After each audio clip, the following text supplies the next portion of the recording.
My name is Jack Walls, and I'm a career counselor here at Auburn University.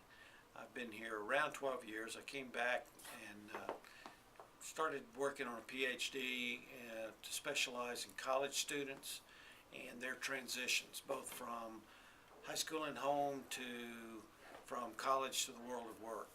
And it's been a real joy to work with students of both freshmen and seniors on a regular basis. I think that one of the challenges for student affairs professionals is to be able to reach out to students and help them in the position that they are when they need it. And that's one of the things I love about working in career development services. What elements would you say constitute a successful resume? Like, what things should you put on a resume that would grasp other people's interest? Okay. Well, for a college student, of course it varies by individual and even major, but for a college student, I would say the most important element up front for most would be their education. This is something that they're spending their 4 or 5 years on, and in most of the plans of study, they're developing a great wealth of actually depth of experience, more than just education, especially if they get involved in related activities, which we like to encourage students, both activities around campus, student government association, honor societies, philanthropy, and all those kind of things. So education, we recommend that's up front. And then follow that with any kind of experience. And we ask students to use the broader term experience rather than work history or employment, because that can mean volunteer, paid, unpaid, all of that kind of thing. And then the activities that they've actually got involved in on campus, followed by maybe a set of key skills that they have developed over their time. And these key skills, we try to get freshmen to take their high school resume, which is 6 or 7 pages long, and it shows they participated in a little bit of everything, but doesn't really talk too much about any skill development, and take that and move it to a 1-page professional resume, or what I call a college-style resume. And if they start that early, they only have a half a page, but by the time they graduate, they're going to be challenged to keep it to 1 page. And that's okay. 2 pages may be good. Other optional elements that we sometimes recommend including would be an objective statement up front, or perhaps a profile statement up front for someone who has a little more experience than the normal graduating senior, that might be able to talk about supervision, special knowledge, the kind of thing that might let them stand out. So they'd start with profile and then education. And then another area that sometimes is worth adding would be related courses, because that can add depth to your education. It's a series of keywords really showing depth in, say, financial areas and that kind of thing. How far back in your work history should you go when you put your work history or your experience on there? How many jobs is too many jobs? Well, that's a good thing about being a college student. You don't have to show a perfect work history. In fact, we say don't go back to high school. That's the first rule. Now, for every rule we have, there's an exception. But generally speaking, we say don't go back to high school. And there's no perfect number.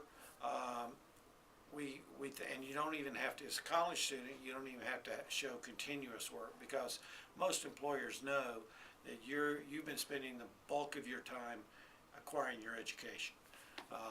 For those who really do get a lot of experience, and some majors even promote this, like College of Education, there will be a series of experiences, and this becomes a challenge to keep it to 1 or 2 pages. But most of these experiences are short term, maybe a week, 2 weeks, and it culminates with a 1 semester internship. So it really is person dependent, not back to high school. And if you've been a server multiple times, then it probably doesn't do a lot of good to have 5 server jobs on your resume. 1 or 2 would be enough. Well, what about if you're not a current graduate? What if you just got released from your job and you're alumni?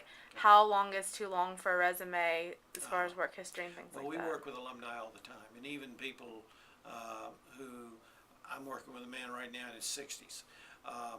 We still say that for resumes, 2 pages. Okay.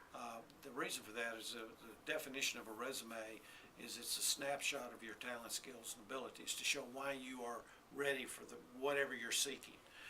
as opposed to a curriculum vitae, which is more commonly used in education or perhaps research, which is a life's compilation of your work. So a curriculum vitae can be, the longer the better actually, but it would include presentations, conferences, research activities, even your references, which we recommend for resumes. Keep your references on a separate page because that would just add unnecessary length, and you would only provide those references when requested. What personal information should you include on resumes?